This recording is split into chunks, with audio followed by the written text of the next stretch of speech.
Ủa, cái thôi mình cắt. Cái đặt sao đánh cái này. Bê quá à.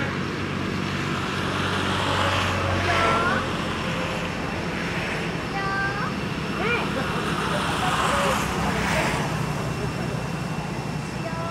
cho kênh Ghiền